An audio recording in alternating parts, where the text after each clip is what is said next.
일본이 27일로 예상됐던 후쿠시마 오염수 해양 방출 결정 시점을 국내외 반발 여론을 고려해 다음 달 이후로 미뤘다. 한국은 주변 해양에 광범위한 영향을 끼칠 수 있는 중대 사안인 만큼 일본의 신중한 대응을 요구하고 있지만 자국 상황을 앞세운 일본이 조만간 결단을 내릴 것으로 보여 가뜩이나 악화된 한일 관계에 상당한 악영향이 예상된다. 가지야마 히로시 경제산업상은 23일 기자회견에서 후쿠시마 제1원전 오염수 해양 방출 문제와 관련해 27일 정보 방침을 정하진 않겠다고 말했다. 일본 언론들은 이번 연기에 대해 지역 어민 등 반대 여론이 생각보다 거세다는 점을 이유로 꼽았다. 하지만 가지야마 경산상은 적절한 타이밍에 정부가 책임을 지고 결정을 내리겠다고 덧붙여 결정 자체를 뒤집는 것은 아님을 분명히 했다. 앞서 스가 요시히데 총리는 지난 21일 기자회견에서 언제까지고 정부가 방침을 정하지 않고 뒤로 미룰 순 없다. 가급적 빨리 정부가 책임을 갖고 처분 방침을 정해야 한다고 말했다. 일본이 한국인들이 민감하게 받아들이는 후쿠시마 오염수 방출 방침을 사실상 일방적으로 결정하자 한국에선 중단을 요청하는 목소리가 쏟아졌다. 국회 과학기술정보방송통신위원회는 이날 후쿠시마 방사능 오염수에 대한 일본 정부의 안전한 처리 대책 수립 촉구 결의안을 내어 오염수에 대한 안전성이 확보되지 않은 상태에서 해양 방류를 계획하는 일본 정부의 강한 유감을 표명하고 국제사회와 인접국가의 동의 없는 방류 추진을 중단할 것을 촉구했다. 환경운동연합도 26일 서울 세종문화회관 앞에서 후쿠시마 핵발전소 오염수 해양 방류는 역사상 최악의 해양 오염이 될 것이라며 규탄 기자회견을 예고했다. 문제는 일본의 결정을 뒤집을 대응 카드가 없다는 점이다. 원전에서 발생하는 오염수를 기준치 이하로 희석해 바다에 방출하는 것은 국제원자력기구도 인정하는 처분법이다. 일본은 지금도 하루에 140톤씩 발생하는 오염수 문제에 대응하기 위해 다핵종 제거 설비라는 장치를 통해 삼중 수소를 제외한 방사성 물질을 제거하고 있다. 이렇게 처리된 오염수는 일단 후쿠시마 제1원전 부지에 설치된 1,000톤짜리 거대 탱크에 보관되는데 2022년 10월이면 오염수 저장 용량이 한계에 이른다.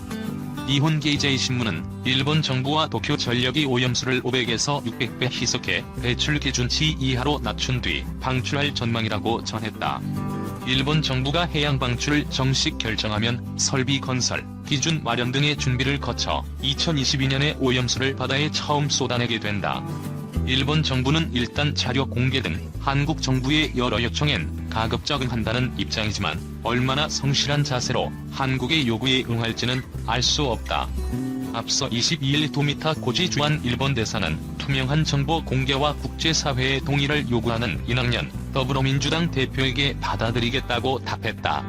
방사능에 극도로 민감한 한국 여론을 생각할 때 이번 사태가 한일 갈등을 더욱 증폭시킬 것은 분명해 보인다. 당장 일본산 수산물의 수입 금지 범위를 넓히라는 요구가 쏟아질 수 있고 지난해 같은 자발적 불매 운동이 시작될 가능성도 높다. 이런 반발 분위기에 일본이 감정적으로 대응하면 한일 관계를 파국으로 몰고 간 지난해 7월 일본의 수출 규제 보복 조처 때와 같이 상호 보복전이 재발할 수도 있다. 후쿠시마 오염수 안전우려 쇄도 일정부 27일에 결정 안 한다. 일본 정부가 후쿠시마 제1원자력 발전소의 오염수 해양 방출을 검토하는 가운데 일본 내에서 안전성에 대한 우려가 쇄도했다. 일각에서는 내주 초 처분 방식을 결정한다는 보도가 있었으나 일본 정부는 이를 부인했다.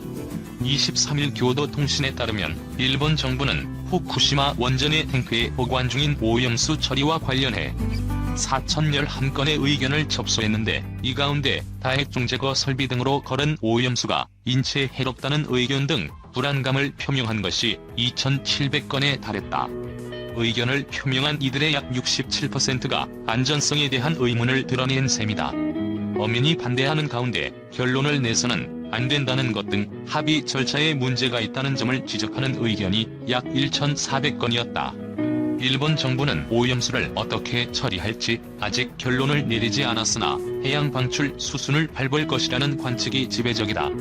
후쿠시마 원전 인근 지자체나 어민들은 오염수 해양 방출이 현지에서 생산되는 수산물에 대한 불신을 낳을 것을 우려하며 반대하고 있다. 일부 일본 언론은 일본 정부가 27일 관계 강요 회의를 열어 처분 방침을 결정할 것이라고 보도했으나 담당 장관은 이를 부인했다. 가지야마 히로시 일본 경제산업상은 후쿠시마 원전 오염수 처분 방식을 결정하는 시기가 27일이 아니라고 23일 밝혔다. 가지야마 경제산업상은 일부 보도에서 27일에 정부 방침을 결정한다는 이야기가 나왔지만 27일에 정부 방침 결정을 하지 않는다며 지금 구체적인 결정 시점을 전할 수 있는 단계가 아니다고 이날 일본 경제산업성에서 열린 기자회견에서 말했다.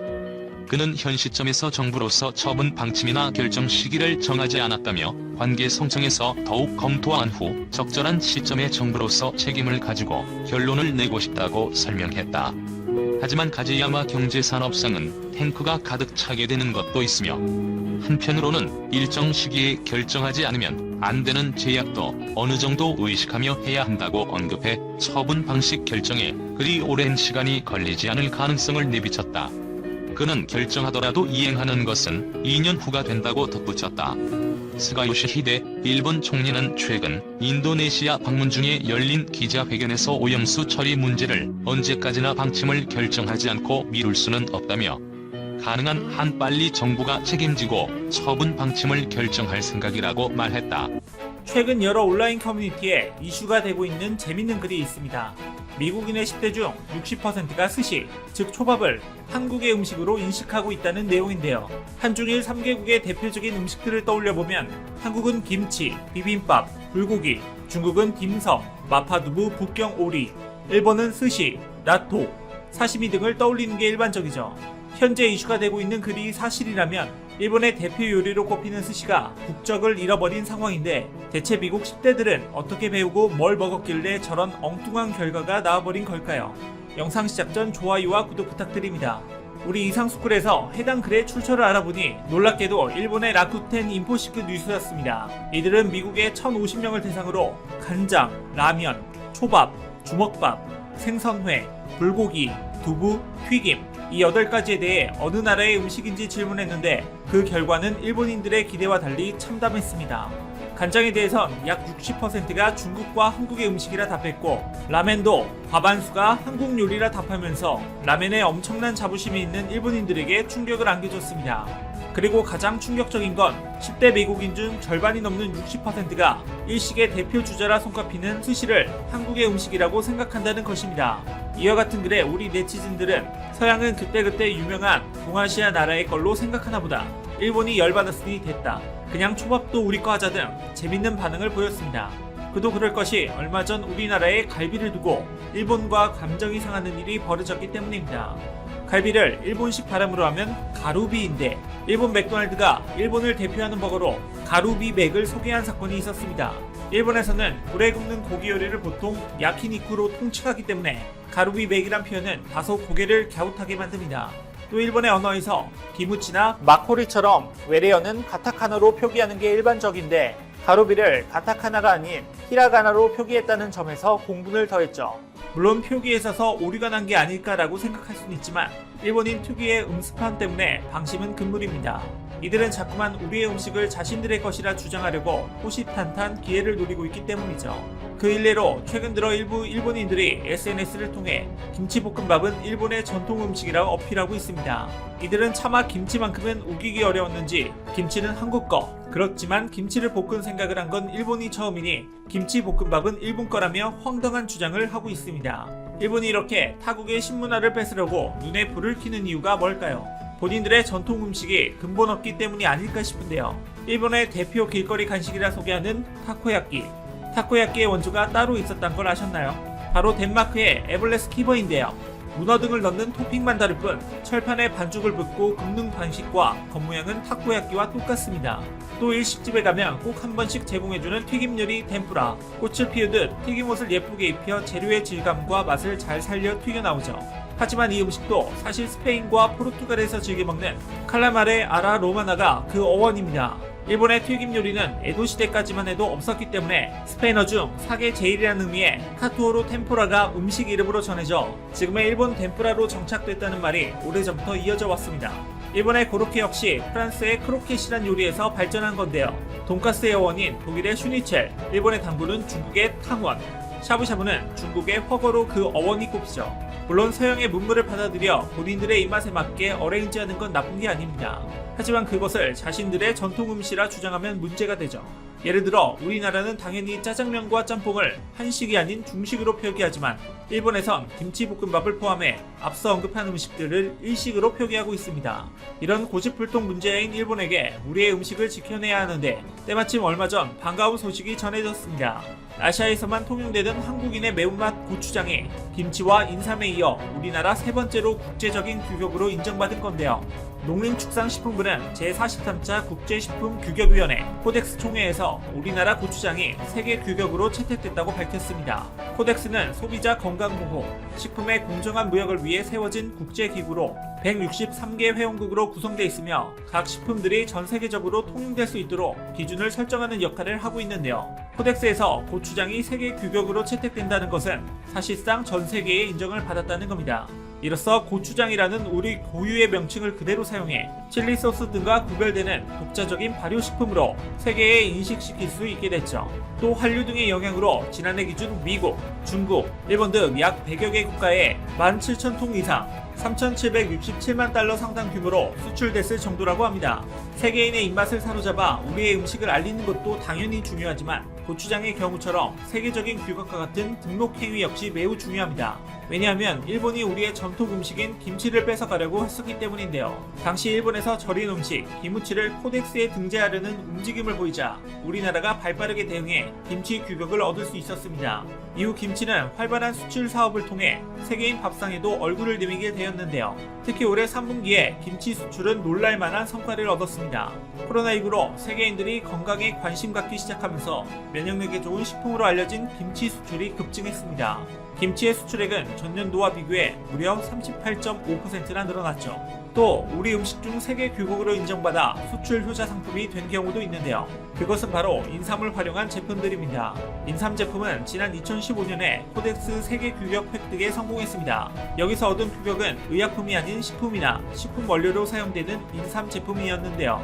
이전까지만 해도 인삼은 대부분의 국가에서 식품이 아닌 의약품으로 취급했는데 당당히 식품 자격을 얻으면서 수출길이 탁 트였습니다. 이것이 중요한 이유는 식품의 자격을 얻는 것과 의약품으로 취급받는 것은 천지 차이가 나기 때문입니다. 식품은 의약품과 비교해 훨씬 다양한 형태로 공급이 가능합니다. 통관과 관세 측면에서도 의약품보다는 식품이 훨씬 유리하기 때문에 인삼 제품의 국제 규격 취득은 이후 인삼 제품 수출에 효자 노릇을 한 겁니다. 이와는 반대로 일본의 아니란 판단 덕에 우리 농가가 웃음 지은 사연이 있죠.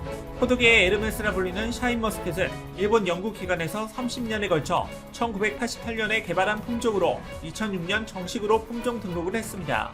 하지만 어리석게도 수출을 염두에 두지 않아 해외 품종 등록을 하지 않았습니다. 해외에서 과일 품종을 등록하려면 국내에서 등록한 지 6년 이내에 실시해야 하는데 일본은 그 신청 기한을 넘은 겁니다. 덕분에 우리나라는 일본에서 로열티를 따로 내지 않고 재배하고 수출할 수 있게 됐죠.